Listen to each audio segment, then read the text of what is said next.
I'm welcomed today by Natalie Atkinson, who is the Managing Director at Oldham Athletic Football Club. Hi Natalie, how are you? I'm very well, thank you. All good, surviving. We're getting there, which is good. Good, it is good. So how's the last few weeks been for you since football was pretty much cancelled? Yeah, it's been a situation I don't think we've never faced. And you're hoping that you'll never face again. You almost go into a bit of survival mode very, very quickly. And when the news came out that obviously games were being cancelled, initially that 13th of March day, I thought, oh, it'll be a couple of weeks. I never thought it would be the length of time that it's been. Never thought we would see the sadness that we've seen across the world, really. The number of people that have unfortunately passed away from this is just, is awful to see. And it gives you a bit of reality, really, and then what can you do as a football club to support your community? Then what do you do with the staff? Then what do you do with the players? And then it's almost that you go into survival mode, and operationally, what could we do as a football club? So very, very quickly as a team, we met to discuss the staffing and what we'd be needing. And I think all of us, like we say, I thought it'd be a couple of weeks. And immediately we took the decision to send everybody home, that we would work from home. And then within a couple of days, obviously, the government retention scheme was announced, which, has helped so many businesses, and it's helped us as a football club to safeguard our staff at this moment in time. I think now we're okay as football as a whole. I think in the future is when we'll start to see things change dramatically. Whether that be football clubs surviving, whether the off-the-field staff will be a different way of working. We've talked about how our commercial income will be completely different, and we've been having to be very creative if we do go behind closed doors. So all these things going round in your mind about, what will the football club look like? What do I need to do immediately? So immediately we took the decision to furlough everybody, except myself. So became a point of contact for fans, season ticket holders, players, commercial business, and myself and the finance director, who work really closely together anyway, as you would expect within a football club. Daily, hourly conversations about where we can take payment holidays, where we could look at reduction in if we had any creditors or debtors, for example, where we can quickly pull in money, or where we can do deals with companies where we maybe have had a long-term lease, where we can look at reducing leases or things like that. So very quickly we got round to safeguarding the football club. And I think between myself, the finance director, and the board, and Abdallah, the owner, I'm really pleased of where we are today as a football club. I'm not saying it's been easy, because it has been really, really incredibly difficult and stressful and upsetting some days. You're trying to keep the staff morale up as well, because there's no indication when they're coming back. Speaking to staff every day. And then obviously, we took the decision to, and I think we're one of only, probably one of only very, very few football clubs that took the decision to furlough the football playing side, so all the staff and the players. And I know it's been made very public that the only monies that were available for us as a football club were the furlough monies that are available from the government, and that was available to the footballers as well. Mm-hmm. There's been a split in the footballers, which I know again has been made very public, but we're working very closely with the PFA and PFA lawyers as to what that will mean for them, either taking a cut or a deferral in their wages. And unfortunately, that's the situation that the football club is. And number one for me, is not me. It's not the managing director or, you know, media or commercial or a player. It's actually the survival of the football club, because without Oldham Athletic and the survival of the club, there is no managing director, there is no players, there is no secretary, etc. So, and that's the absolute priority for me, is that we had a club to come back to once all this is over. So, yes, it's been stressful, and it's been something that we'll probably never go through again, hopefully, fingers crossed. But I've learned an incredible amount very, very quickly. Because obviously I started a year ago at Oldham. So I think we'll avoid this year. It's a learning year, a learning curve. Yeah, I was going to mention that. I mean, this is obviously your first year in charge. We've had a couple of months where you've had to deal with all this situation. I mean, Yeah. What's the current status now at the club? Are you starting to get staff back, or are you going to keep with the furlough scheme for now? Or at this moment in time, yes. Obviously, we're middle of June. We're still, everybody's furloughed. We brought back our head of academy and our head of coaching from the academy department, and they've been back just over a month, 6 weeks, to ensure that we kind of tied off last season's scholars, and that we start to introduce and induct the new scholars for the new season. And they've been working incredibly hard, doing lots of Zoom calls, calls with the players. We released all our academy, all our second year scholars, we released everybody bar one. So they've been working really hard to do that, and that transition for those players as well, and having Zoom calls with all their parents and guardians and the players. So they've done an incredible job, and will kind of reset themselves ready for the new season. Yes, we've kept everybody furloughed, but as more information starts to come out, and I think tomorrow and the next few weeks, the test in terms of the Premier League and the Championship coming back as to what behind closed doors looks like, and slowly but surely, as lockdown eases, as the 2 metre social distances starts to ease, more shops start to open, the hotel industry, you know, non-essential shops starts to open. I think I'm kind of being guided by that as well. Yeah. I'm also very guided by, my daughter's a swimmer, and being guided a little bit by pool openings, and obviously that hasn't happened yet, as to pools opening.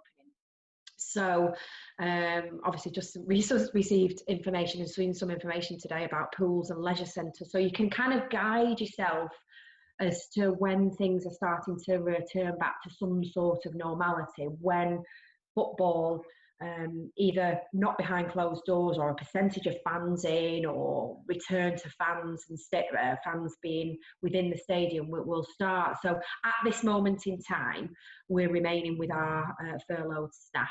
So again, myself, finance director, and the board, just kind of holding forth, if you like. Yeah, and in terms of guidance from the EFL, how's that gone? Has there plenty of information over the last couple of weeks, and what's the situation with obviously the league being ultimately curtailed? Yeah, I have to admit, the support from the EFL, for me personally, and for the club, and the number of Zoom calls that you had, either if you're in Championship League 1 or League 2, has been great support.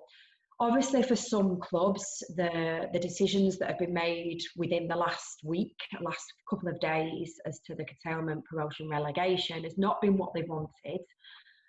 For us, as Oldham Athletic, obviously we were mid-table, so the decision, I suppose, was a little bit easier for us.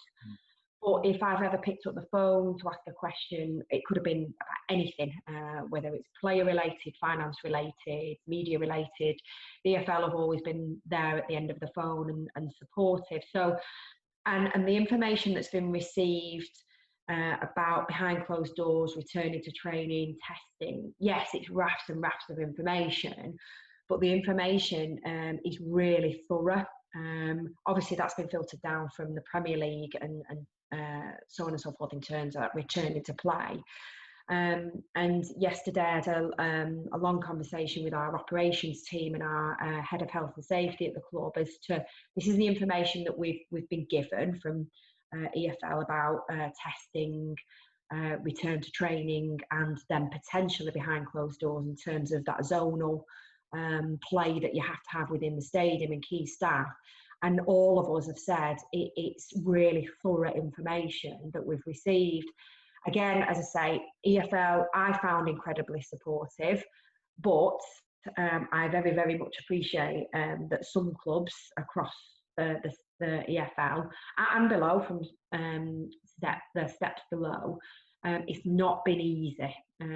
So you kind of feel for them, but obviously priority has to be Oldham Athletic. But you're learning again off lots of other clubs as to how they're managing. And I think the Zoom calls between the divisional clubs has been really useful, because you're sharing ideas, you're sharing information, you're being guided as to what they're doing with either the players or the staff or media department, commercial, etc. So I found that as a support network really useful. Yeah. And do you think it was essential that for League One and League Two that as time rolled on, it was becoming ever more clear that it probably wasn't going to be the case that you would get the leagues on, probably because of cost, etc. Do you think it was the right decision ultimately to cancel the season? But is there any indication as to when we might see a restart for the next season? Yeah, for Oldham Athletic, yes, the right decision. For others, possibly not the right decision. I think the decision could have been made earlier. As League Two, a few weeks ago now, we'd collectively made a proposal that promotion, playoffs, curtail, and no relegation. Completely understand the need for consistency across the member clubs within the EFL. So I do understand that, and I understand obviously that consistency across football in terms of that the points per game. But that consistency is not going to cross the whole spectrum of football in terms of the whole pyramid, so steps 3 to 7 and downwards. So you're reading lots of information about clubs wanting to take legal action, litigation, etc. I read yesterday about Mark from Tranmere as to being guided as to taking advice and discussions around whether they will take any legal action against the EFL. And it's a very, very difficult decision for clubs, because your match days are very, very much guided by the number of fans that you're having on a day, the number of pies that you sell, the number of drinks that you sell, shirts, etc., the atmosphere. So for clubs across the board, and for Oldham as well, your monies that you receive from match days can be 40 to 60% of your income. And to lose that and not have the ability to gain that money in and push to retain in League One, for example, or League Two, is a huge hit for clubs. And as you get lower down the divisions within football, that the money becomes less and less. The issues and the challenges are still the same. It's just less zeros on your budget. So it's a very, very difficult time for football. In my view, and this is my personal view, I would like to come back to football when we can have crowds, because that's what you live for. That's what people live for. That's what your community live for. That's what your players live for. That atmosphere, that seeing those, thousands of people within your ground. And I sit there on a match day and you look around at the smiles, the laughs, the jokes, the boos, the chants, the noise that people make. And that's what makes football. And I think for me, to have crowds back because of that is something that is needed for the game, but also from a financial point of view as well. But now on the flip side, you've got this added kind of pressure really of the health and safety of our fan base and our community of Oldham and our players and the staff is absolute paramount now. Until there is, either testing across the board or there's a vaccine found, my staff are absolutely my priority, and I wouldn't want to put them in a position where there's thousands and thousands of people where potentially the coronavirus could peak again. So you've got all of those things that you've got to think about. I've read and I've heard, obviously, a mid-September return date. Again, I'm guided a little bit by the Premier League and seeing what they've said in terms of a 2021 season return date, mid-September.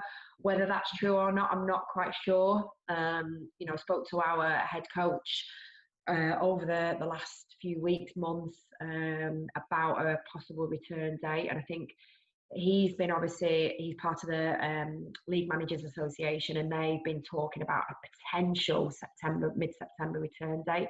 But I think until we see it in black and white, and until there's more consultation with the football clubs, more guidance from government as to either mass events or percentage of crowds within a stadium, or a complete return to stadium by fans, I don't think we can talk about a return date, unfortunately.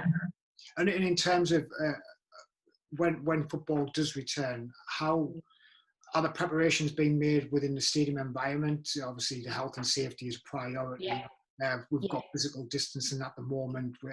How is that going to change the way that the stadium operates? And also, for the players at the moment, obviously there's no return date for them now. Are they kept motivated, and are they still working? And how do you think that's going to impact on them? Yeah, for us, there's almost 3 different projects. So there's in-house within the stadium, and we've got a plan as to staff returning to work, what it will look like for all the staffing in terms of off the field. So when you enter the ground, what you do at your desk, how you manoeuvre around the football ground, where there'll be, and we talked yesterday with my operations team very loosely around clean zones. So a green zone where you can, there can be a number of people within a certain area within the ground that it's large enough for you to social distance, and then red zones where you can't social distance. So we're almost taking that guidance from the EFL and taking that on board as a team and looking at red, amber, green zones within the stadium internally. So that Monday to Friday as your working staff. Then on match days, again, let's see what happens in terms of behind closed doors or not.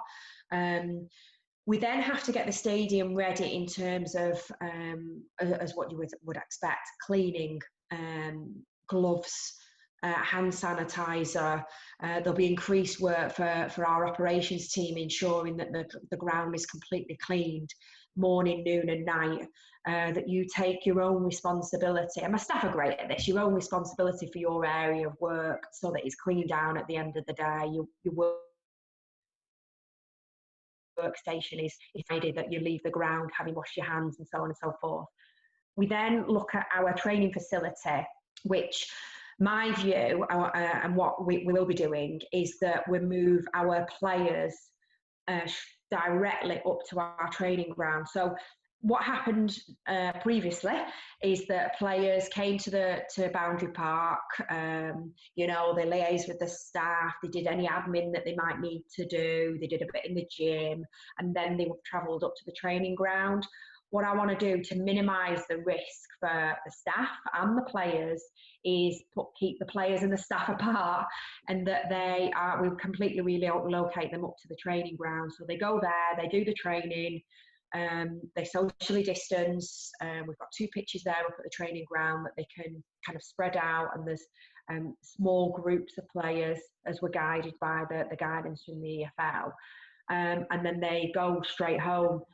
So it's minimising, what for me is the priority, is minimising the risk of any infection spreading, either within the ground, within the staff, or within for the players at the training ground. And again, what we will be doing is allocating 2 of our dedicated operations team at our training facility, so they're permanently, so they can monitor the situation, clean, sanitise, etc., etc. So they're there permanently.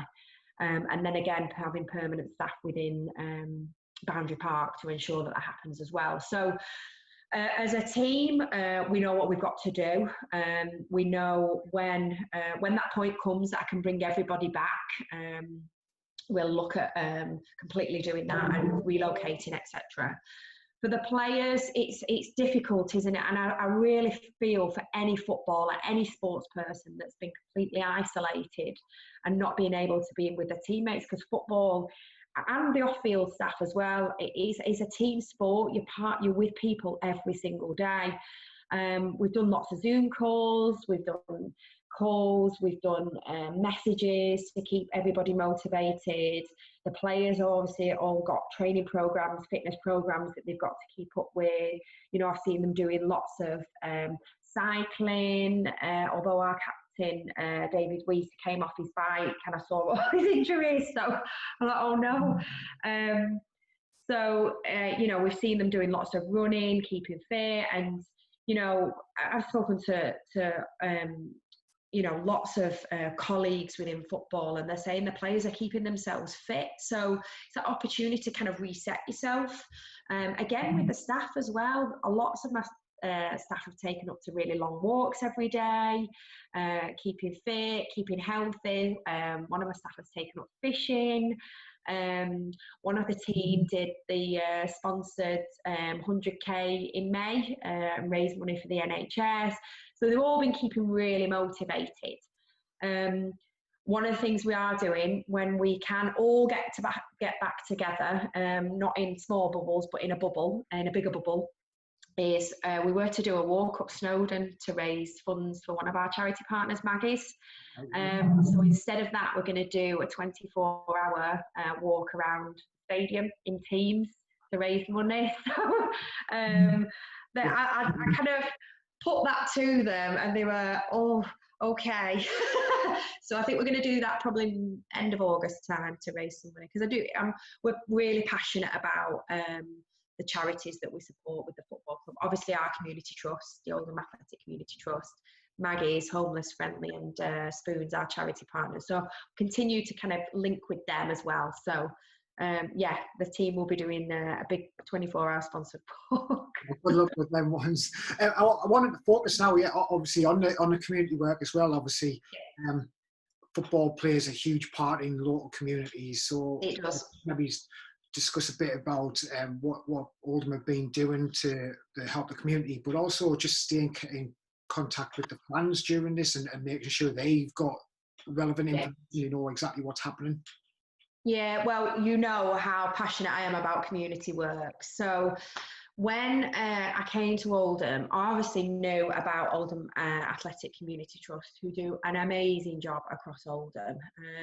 I then became, and I was really pleased they'd accepted, became a trustee on the community trust. So over this period, it's enabled Martin, who's the head of the community, and Wendy, who is kind of ops safeguarding manager within the community trust, to really look at our community of Oldham and what we can do for the different demographic of the town. So they've been doing online fun activities, football coaching sessions for the primary schools that we link with.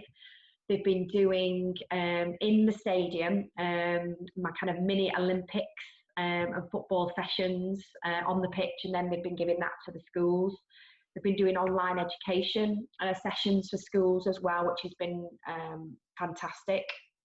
We've then done a kind of food bank. So all the food that we had at the ground for match days, we donated all that to the local food bank.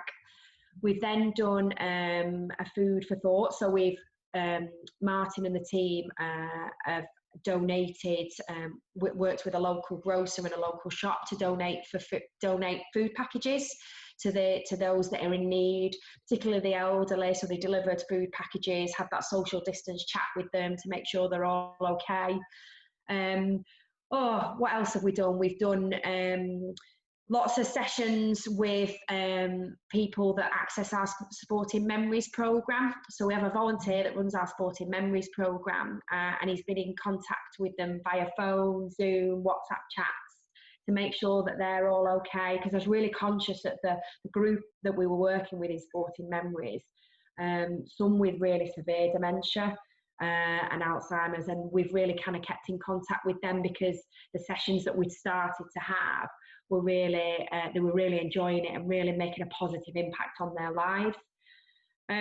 Through our social media, we've been able to do lots of activities through the Oldham Community Trust. There's sessions you do on a Thursday. How many keepy uppies can you do? We've been using our mascot Chaddy the Owl to do loads of different sessions and so on. And so we've been doing lots of things with our community. One thing I'm really, really proud of that we've done is that we've kind of kept our fans in touch. When we furloughed everybody, obviously I furloughed my media team. So I was then a bit stuck as to, oh, okay, I'm not great on social media. How are we going to keep our fans engaged? And we were able to do an A to Z to a point, and then we furloughed everybody. And then we were a bit anxious, do we keep people on? What can we do? So we managed to pull in some volunteers to do support with the media team. And as it's our 25th anniversary this year, I was really conscious that we're going to have all this time where we're going to have dead time. I'm not able to do the creativeness that the media team do. So I've pulled in some volunteers and some favours. So I'm really proud of the trip down Sheafoot Lane that we've been doing. Obviously we had Joe Royal on it last week. We've been sharing lots of memories from fans, keeping fans engaged. We've been asking fans to mail in pictures of their memories over the years that they've been supporters, because on the 4th of July, which is our anniversary date, we've got something really exciting coming out as to the memories of our fans. We've got our new kit being launched on that day, which has a 125th anniversary to it. So it's a really, really brilliant kit that's coming out. So I'm really proud of what we've been able to do, because that was one of the things that we've really struggled with. I struggled with at the start, how we're going to engage with our fans. So community have done an amazing job with the community, but obviously you've got that social interaction via Twitter, Instagram, Facebook and the website that almost stopped. So we've been doing lots of things and saying to fans, mail in with what you want to share as your memory. We've been collating all that, so we've got some exciting stuff coming out in July, which is great. And then yesterday, speaking to the media volunteers that we've got in about sharing some, rather than doing it via Zoom and a story, doing some interviews with fans that are of the older generation, because I had one fan email me who was 84, who's been a fan for forever, and he told me a little bit of his story, and I thought, okay, well, why can't we share your story? So we're looking at doing fans sharing their own story and what lockdown has meant to them and what they're excited about coming back to. So we've had to be really creative over the course of the last few weeks, and you do share ideas from other clubs. You can see what they're doing as well, and taking ideas. And I think as football, as a collective, as a family, there's been lots of information out there. So hopefully, fans have been able to have that fix that you so need, that you're missing so much from our social media and the stories that we've been able to put out. Yeah, that's absolutely brilliant. And finally, I want to finish off just kind of, how do you see this changing the way the club operates in the future, on the field, business-wise, and in terms of communicating with fans and the way you interact with fans? A complete change. What this has enabled us, if we can take a positive out of this awful situation that the world faces itself, what it's enabled me to do is really look at the inner workings of the football club, and what we can improve, what works well, what doesn't work well. From our internally with our HR processes, how we engage with businesses, what our community team do, the agreements that we might make with a local business if we're hiring something. I think this has enabled us to completely reset as a football club. What it's enabled me to do is do all the things that you would normally do in the off season as a bit of a rush, but take our time over it and get it really right, that it's right for our fans, that it's right for the staff, and so on and so forth. So for me, it's an opportunity to reset. For me, it's an opportunity to look at how we recruit, particularly on the playing side. Across the whole of football, there's going to be a complete shift in the finance that's available in terms of, the wages that are available, because our business is going to have the money available to them to spend on sponsorship, on LED boards for front of shirt. It's not just football that's had to reset, it's other industries as well. So we talked about very, very early on in one of the calls that we had across League Two about commercial income. And I think you're looking at this over the course of the next 12 to 18 months, a 50% reduction in your commercial and business income, because our business is going to be able to spend 750, 1,000, £1,500 on sponsoring a match. I'm not quite sure, because it was a luxury. It was that nice to have. You took your team out from a business and you had a day out of the football. A business is going to be able to do that. So we need to be a little bit more creative of what our match day sponsorship looks like, what the LED boards look like, what our short sponsorship, shirt sponsorship, stadium sponsorship looks like. Because if you are behind closed doors, you're not getting that fan exposure to your business. So I've been having conversations with other clubs and our business development manager over the course of the last 2 months as to how creative we can be. And, you've almost got to reset yourself and rethink about everything, every department that you've got within your football club.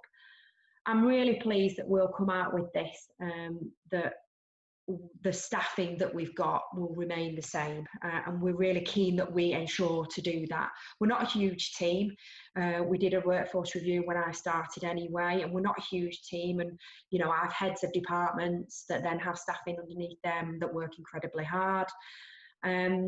What I'm then able to do that you're not able to do in the off season is look at the personal development plans for all our staff as well, and that they've got a journey to go on as well, because it's about the footballers, and that's why we're here because we're about football and we want a team to be successful, but you want your staff to be successful as well, so their personal development is really important.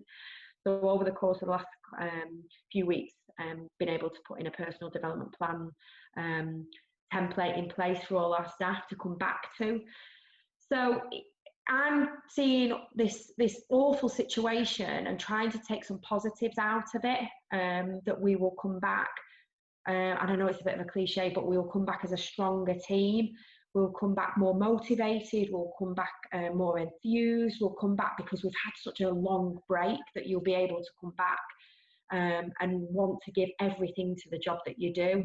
It's the same for the players, keeping them motivated, keeping them in the loop with everything that's going on, that they come also back stronger, that they've got the right equipment when they come to the training ground, that they can almost just step into that training ground. And I know I've done my job with the team to ensure that it's clean, it's ready, that they've got the equipment, and their job is then to just step onto that football pitch and create points for us. So, we're a great team and we work really, really closely together on and off the field, and that synergy has to work.